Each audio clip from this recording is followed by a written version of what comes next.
Hello Mary জান। মুয়া। নমস্কার বন্ধুরা, কেমন আছেন?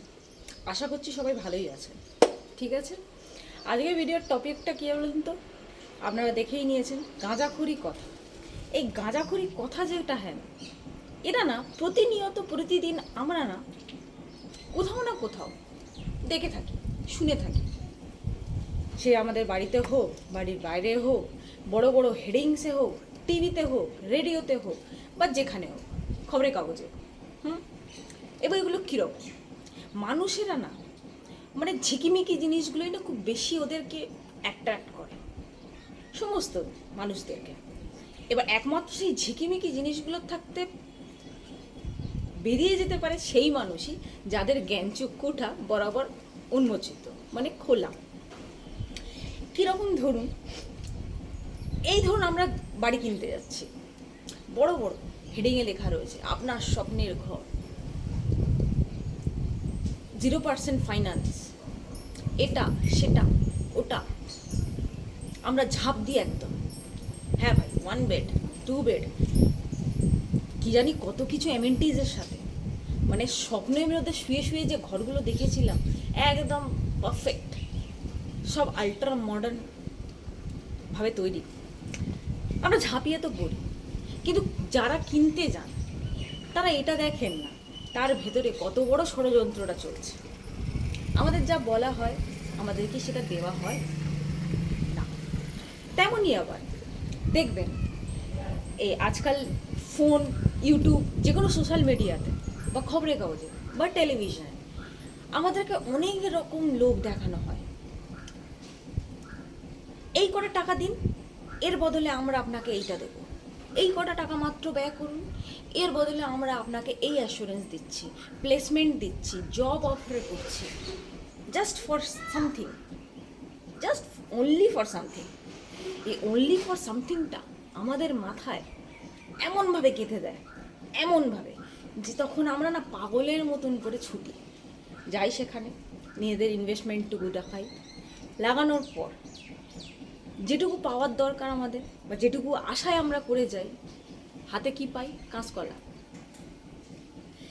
বা আমাদেরকে এমনও হয় টাকা নিয়ে ভেগে যায়, না পাই আমরা জব, না পাই আমরা কোনো কিছু। তেমনই টেলিভিশনের ক্ষেত্রে দেখবেন কত রকমের অ্যাড আসে। এই টুথপেস্টে মানে মাজনে, দাঁতের মাজনে নাকি নুন আছে, কেউ বলে দাঁতের মাজনে নাকি চারকোল আছে, কেউ বলে বাসন মাজার ডিটারজেন্টে নাকি লেবু আছে, কেউ বলে আদা আছে, আবার আগামী দিনে বোধহয় রসুনটাও বেরিয়ে যাবে, বললাম না আর কি, এখনও বেরোয়নি তো বলতে পারলাম না, বেরোতে পারে, কোনো কিছুই অসম্ভব না। এইবার মূলত ব্যাপারটা কিন্তু এক, সেই পুরনো জিনিসটাকে নতুন প্যাকেটে একটা নতুন কিছু আইটেম নতুন ছেপে দিয়ে only this is for a marketing tricks আপনার ঘাড়ে গচিয়ে দিল। আপনি বাড়িতে নিয়ে আসলেন, বাসনটা নিলেন, ভালো করে রগড়ে যাচ্ছেন, অথচ কিছুই জাদুর মতন হয়নি, আপনার পয়সাটা গেল জলে। ঠিক আছে, আবার দেখবেন এই যে টিভিতে দেখায় ইট 5 স্টার, ডু নাথিং। তার মানেটা কি? 5 স্টার খান আর হারিয়ে যান। মানে আপনি একটা কর্মরত মানুষ, চাই ছেলে হন বা মেয়ে হন, আমি একটা স্টুডেন্ট বা আমি একটা ভালো জায়গায় একটা কাজ করি, তার মানেই হচ্ছে এটা, যখনই আমার কাজ করার মন হবে না, আমি হারিয়ে যেতে চাইবো, যখনই একেবারে মাথা ফাতা মানে ফাঁকিবাজি দিতে চাইবো, একটা বাহানা তো চাই। ভাই কেউ যদি আমাকে ধরে ফেলে সেই সময় কি করবো? বলে দেবো আমি 5 স্টার খাচ্ছিলাম, তা আমি বুঝতে পারিনি, আমি হারিয়ে গেছিলাম। এটা ছাড়া আর কোনো কারণ তো হতে পারে না না বন্ধুরা। 5 স্টারের অ্যাডগুলোতে দেখুন কী ধরনের মানুষকে মানে বলে না প্ররোচিত করা, ভুলভাল দিকে ছেলে মেয়েদেরকে এগিয়ে দেওয়া। একটা 5 স্টার খেলে নাকি ইট 5 স্টার, ডু নাথিং। বাস তুমি 5 স্টারই খেতে থাকো, তোমাকে আর কিচ্ছু করার দরকার নেই। ছোট থেকে বড় হয়ে গেছো বাবার পয়সায়, এবার বড় থেকে বুড়োও হয়ে যাবে, নয় বাবার পয়সায় না অন্য কারোর পয়সায়। নিজেকে ইনকাম করার কোনো দরকার নেই, কোনো কাজ করার দরকার নেই, নাথিং, জাস্ট নাথিং। জাস্ট বসো, 5 স্টারটা খাও আর ডু নাথিং। মানে এমন এমন অ্যাডগুলো দেখায় না, এতে সমাজে ছেলে মেয়েদের উপর, মানুষের উপর কীভাবে কী হারে ভুল ভাল শিক্ষা ছড়িয়ে পড়ছে, এগুলো কেউ বোঝে না। আমরা এমনই মূর্খ, আমরা হাঁ করে সেগুলো দেখতে থাকি। দেখেছি কি সুন্দর দেখাচ্ছে, ওই দেখ, এটাই করে থাকি আমরা। ইভেন আমাদের বাড়িতেও চলে, আমার মা বলে, হ্যাঁ চুপ করো তো, বেশি বকো না। এই হচ্ছে ব্যাপার। এরকম আরও জিনিস আপনারা দেখবেন, খবরের কাগজে বড় বড় হেডিং দেওয়া থাকে, এটা সেটা ওটা, আসুন ব্যাস নিয়ে যান মাত্র এই টাকায়। আর তারপরে লেজুরগুলোকে আন্ডার টেবিল রেখে দেয়, সেগুলো যে পে করতে হয় এগুলো কিন্তু কোনোভাবেই বলে না। অনেক বিজ্ঞাপন, অনেক বললেও ভুল হবে, বেশিরভাগ বিজ্ঞাপনগুলো এই ধরনের। কিছু আর না হলেও কমলা পসন্দ খাও, গুটকা খাও, পান মশলা খাও। আর এই সমস্ত বিজ্ঞাপন কারা দিচ্ছে? বড় বড় নামি দামি ক্রিকেটার, নয়তো অভিনেতা অভিনেত্রী, তারাই তো দিচ্ছে। কেন দিচ্ছে? তারা তো ভাই পয়সা কামিয়ে সরে যাচ্ছে। পুরো সমাজটা যদি মনে করেন মানে রসাতলে যায়, তাদের কি যায় আসবে? তাদের কি কিছু যায় আসবে? তাদের কাছে তো ভাই মোটা মাল্লু, পয়সা আছে, হয়ে গেল। এই সমাজে যারা রোজগারের দিন আনে দিন খায়, তাদের জীবনটা দেখুন তো কি হয়ে যাচ্ছে। তারা পাই জোরে একটা ঘরের জন্য, একটা ফ্ল্যাটের জন্য, বা একটা ছোট্ট জায়গা কিনে সেখানে বাড়ি করানোর জন্য এই ধরনের বিজ্ঞাপনগুলো, যেখানে এইগুলো লেখা থাকে 0% interest, no liabilities, 100+ amenities, 90% loan. সমাজে আমাদেরকে আজ যে পুরো অর্থ ব্যবস্থা আছে, মূলত এরা আমাদেরকে গরু গাধা বানিয়ে রেখে দিয়েছে। ওই জন্যই আমি নাম রেখেছি এই ভিডিওটা গাঁজাখড়ি কথা। গাঁজাখড়ি কথা একে অপরের কাছে আমরা বলতে খুবই ভালোবাসি। আর এই ধরনের কথাগুলো শুনে না মানুষ, জানি না কি হয়ে গেছে মানুষের, যে সেই কথাগুলোকেই তারা গ্র্যাব করে আর ওই ফাঁদে পা যায়, জীবনটা পুরো হেল করে বেড়ায়। এই অর্থ ব্যবস্থাই আমাদের শেখায় লোন নিন, লোন লোন, বুঝেছেন তো?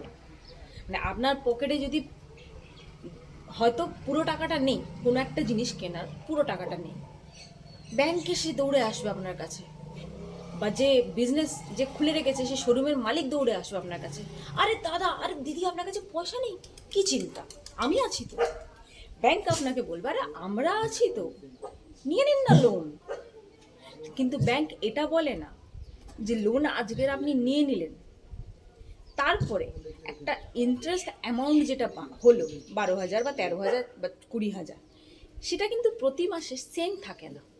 এটা কি জানেন আপনারা? সেটা ক্রমশ বাড়তে থাকে, জাম্প করে। আর যদি আপনি 20 পে করছেন, 2 মাস অত 20 পে করলেন, তারপরে মাস থেকে সেটা 22-23 চলে যাবে, তারপরে সেটা আরও বেড়ে যায়। লোনে কোনো জিনিস কেনা মানে কোনো রকম বিপদের চেয়ে কিছু কম নয়। কিন্তু তবু মানুষজন কি করছে? তারা কি সেটা বোঝে? তারা ভাবে না 15,000 টাকা ইএমআই তো আমি দিয়ে দেবো, কোনো ব্যাপার না, এর বদলে আমরা এত ভালো একটা ফ্ল্যাট পাচ্ছি। ওই ভাই, এত ভালো ফ্ল্যাট, তার জন্য তুমি তোমার পুরো জীবনটাকে একজনের খাতায় মানে বাঁধা রেখে দিলে। আজকের ডেটে মানুষের এমন অবস্থা, সে নিজের এই যে নিঃশ্বাস প্রশ্বাস, যেটা যে অক্সিজেন, ভগবান আমাদের অক্সিজেনটা ফ্রিতে দিয়েছে, কিন্তু আমরা কি করছি? জীবনটাও আমাদের ফ্রিতেই দিয়েছে, তার জন্য কোনো ট্যাক্স পে করতে হয় না তাকে। এই যে অক্সিজেনটা আমরা নিচ্ছি, এর জন্য আমাদের কোনো ট্যাক্স পে করতে হচ্ছে না তাদেরকে। কিন্তু আমরা কি করছি? প্রতিনিয়ত নিজেদের জীবনটাকে অন্যের হাতে বাধা দিয়ে দিচ্ছি। মানে আজকের ডেটে নিঃশ্বাস নেওয়াটাও না মানে পয়সা দিয়ে নিতে হচ্ছে এমন। বাড়িতে শুলে রাত্রে ভালো করে ঘুম আসে না, এই চিন্তা। বাচ্চারা বড় হয়ে গেছে, তাদের এডুকেশনের পয়সা কোথা থেকে আসবে? মাস গেলে এখানে পেমেন্ট করতে হবে, ওখানে ইএমআই দিতে হবে, স্কুটি, গাড়ি, বাড়ি সব কিছু লোনে চলছে। তো কী করে চলবে? যে বাড়িতে কামায়, সে বাবা হোক বা হাজব্যান্ড হোক বা দাদা হোক বা যেই হোক, যে মেন রোজগারটা করছে, তার মাথার ওপরে এত বেশি চাপের সৃষ্টি হয়, কিন্তু সে কিছু বলতে পারে না। কারণ এখন আর বলে কোনো লাভ নেই, অলরেডি সে নিয়ে ফেলেছে।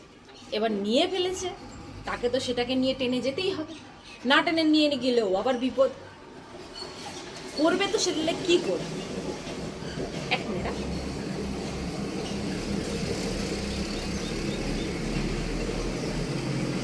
যখন সে করতে পারতো তখন সে কিছুই পারত। যখন সে করতে পারতো মানে সে ওই লোন নেওয়াটাকে টোটালি ডিনাই করতো। ঠিক আছে, ছোট্ট ঘরে আছো, ছোট্ট ঘরেই কাটো, কিন্তু আমি কেন যেচে পড়ে নিজেকে একটা অসুবিধার মধ্যে ফেলতে যাব? এবার অনেক জ্ঞানীগুণী বন্ধুরা আছেন যারা আমাকে এই যুক্তিটা দেখাবে যে যদি এরকম না আমরা লোন নিই তাহলে তো জীবনে কোনোদিনও বড় কিছু করতেই পারবো না, তাই তো? এটাই বলবেন তো?